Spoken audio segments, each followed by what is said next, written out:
Coach Day, I'd like to start by asking you to give a brief opening remark about playing in this year's game. Yes, thanks, Karen. Very, very excited. Our team's very, very excited about this opportunity to play in the Rose Bowl. The tradition of the Rose Bowl and the Big Ten obviously is well documented, and we understand that. So actually be my third time being at the Rose Bowl, and every time we go, it's a great experience. And certainly have a great opponent in Oregon. A lot of respect for them. Looking forward to the rematch, and looking forward to a great week of preparation. I think when you think about some of the greatest venues there is in college football, certainly Pasadena and the Rose Bowl is right at the top of the list. So, certainly excited to get out there and be part of this great tradition once more. Thank you, Coach. We'll now open up the teleconference for questions. Please raise your hand to ask a question using the raise hand icon within Zoom. If and when your question is selected, we will unmute your microphone. Please state your name and media outlet before asking your question. Once your question has been answered, your microphone will be muted and your hand will be lowered. Doug, can you go ahead with the questions? Sure. Our first question will be from Bill Rabinowitz. Rabinowitz. Thank you, Ryan. Got it. Bill. Chip Kelly said after the game that Will Howard has gotten to the point that he doesn't even have to finish the play calls when he's calling them in to the helmet. Can you kind of address that? How important that is? How much advantage it is to have a quarterback who's that in tune with the playbook and can kind of be that kind of guy, and just the way he's playing right now. Yeah, our challenge to Will going into the last game was that, he had to be the best leader on the field. I thought he was. I thought he played well, got into a rhythm early on. But I think for Will, understanding exactly how we're trying to attack defenses is a critical part of being successful. And when the play caller and the quarterback are on the same page, like you said, that the minute they hear the formation, they can finish it. That means he's got a great grasp on what we're trying to get done. So it'll be important to put together another good game plan and then executing it on the field. I think that's what it comes down to. And Will, I know, is excited to have an opportunity to play Oregon again. Our next question will come from Joey Kaufman. Hi, Ryan. You mentioned after the game that you guys had introduced some gap schemes that help with the run game, and wondering in what ways does that help with your offensive line and the ability to run the ball with some of the gap stuff? Yeah, we look at every game and try to figure out how we best can maximize our strengths, minimize our deficiencies. And we felt going into the game that was the right thing to do. And we'll continue to look at that and see if that fits for this week. But I certainly thought we got good double teams on the inside guys. And I thought our pullers did a nice job of, on the defensive ends, and the second puller is getting to the next level. And I thought our running backs ran through contact well and ran with velocity. So it all plays in. And certainly when you have, the weapons that we have on the outside, it certainly changes how defenses have to play. And so the numbers can equate better. But we're always looking for a balance. And so I think we found that on Saturday, but now we got to build on it. Nothing that we did on Saturday has anything to do with what's going to go on January 1st. So start from scratch again, identify the things that we feel like give us an advantage, put those plays in, practice them, and then work like heck to make sure that we can execute them against Oregon. Our next question comes from Tim May.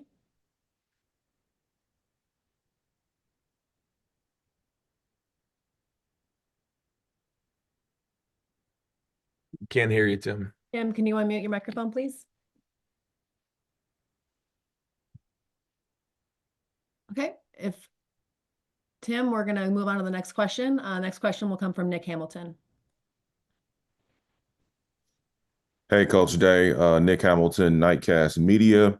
Wanted to ask you, with all the wide receivers that have come through Ohio State, what do you and Coach Hairline feel that Jeremiah's most overlooked quality is?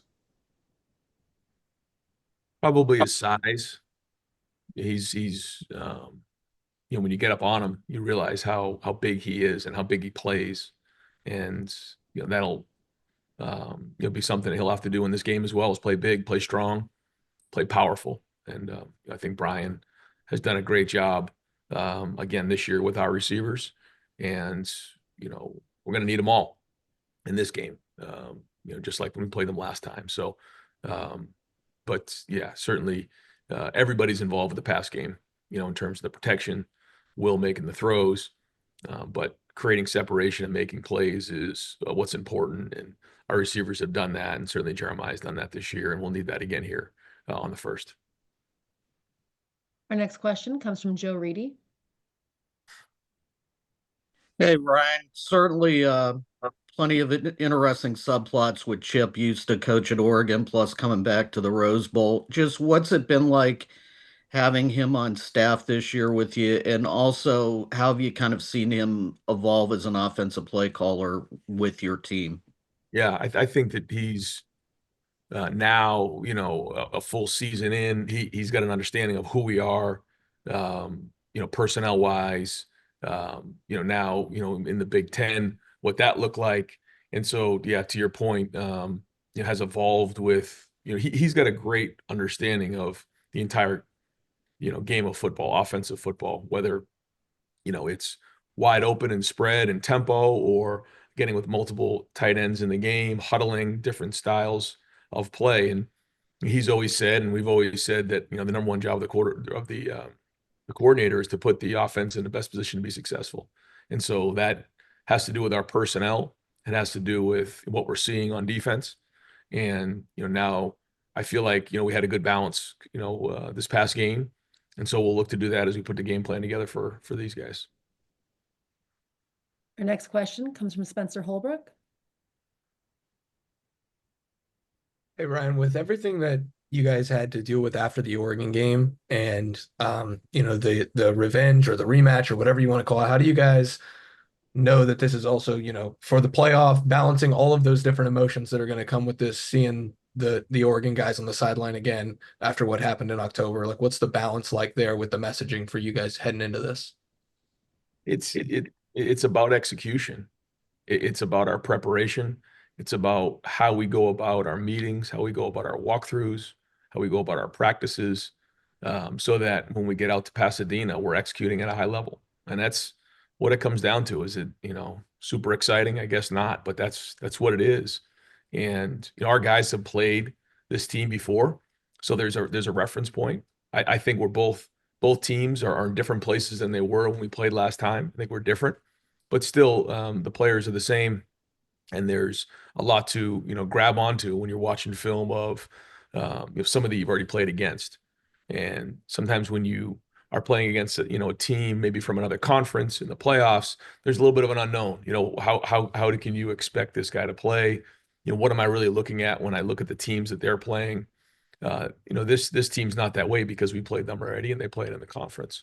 So there's, again, a reference point as we move into this one. So our guys know what we're up against, but they also know that they've evolved and we've evolved. And so two very different teams heading into this game, and the team who prepares the best is going to win.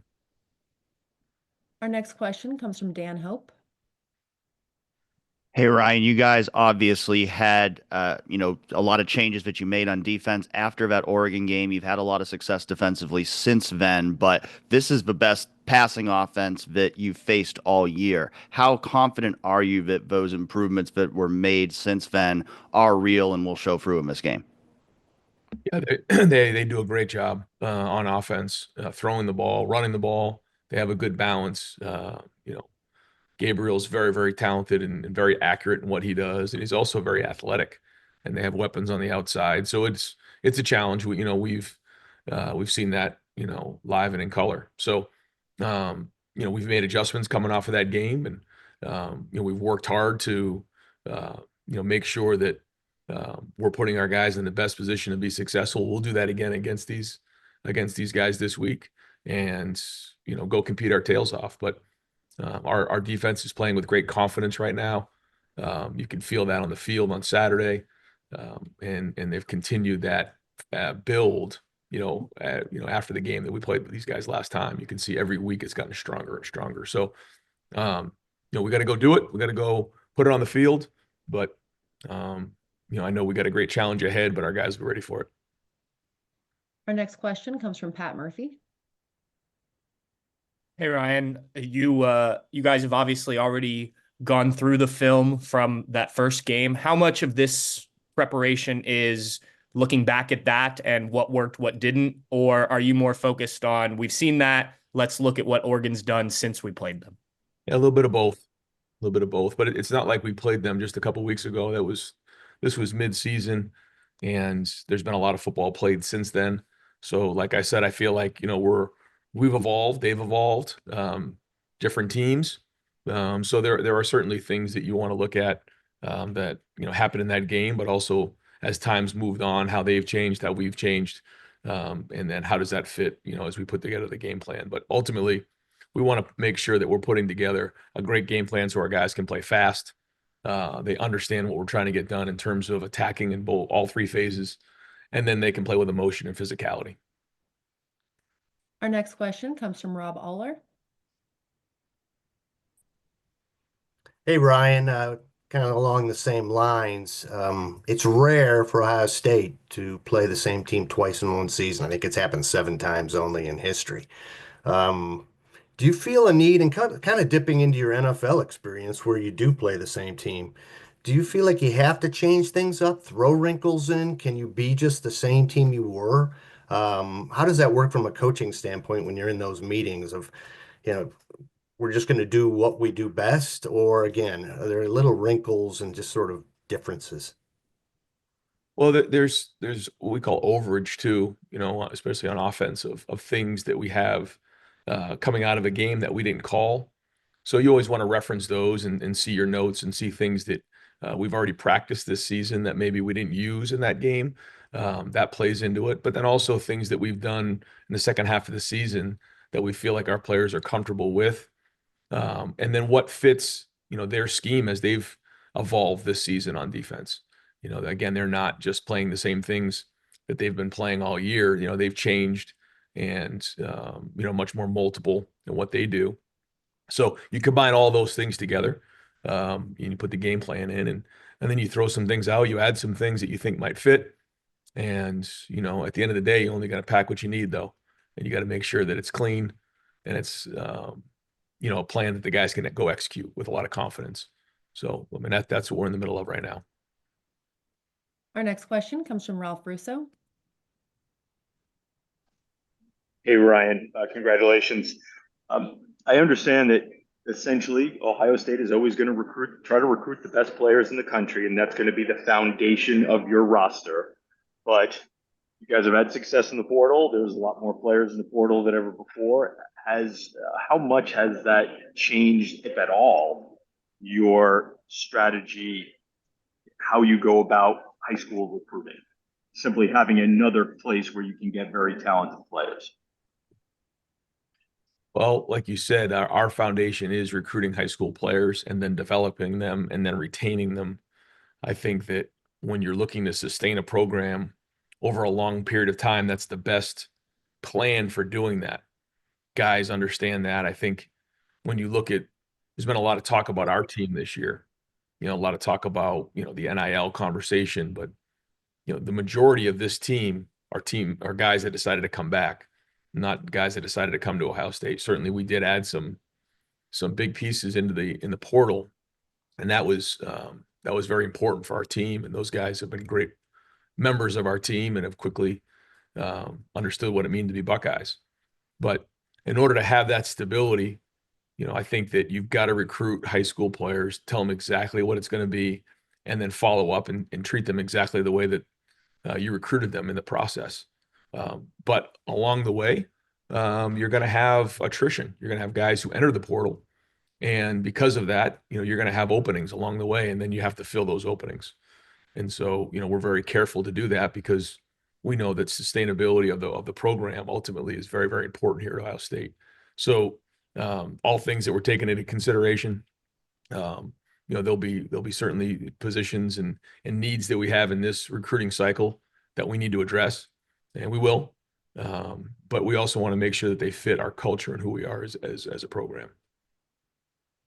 We have time for 2 more questions. Our next question will come from Tim May. Can you hear me now?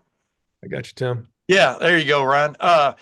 Luke Montgomery, just the mix you had up there in the middle of that offense, did it go almost according to the way you would like to have gone? I mean, how pleased were you with that, and will you continue that, you think, going into this game? But you know what I'm saying? I mean, that had to work, and it did. It had to work. You're right. And I thought that they all played well.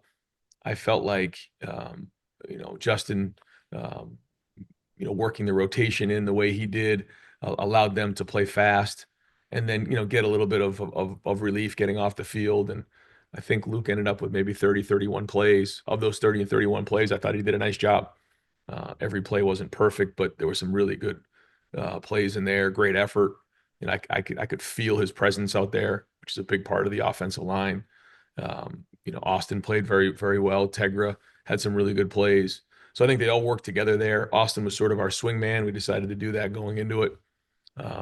Austin and Tegra have played against Oregon. So again, there's a reference point going into this game, but they'll need to play well.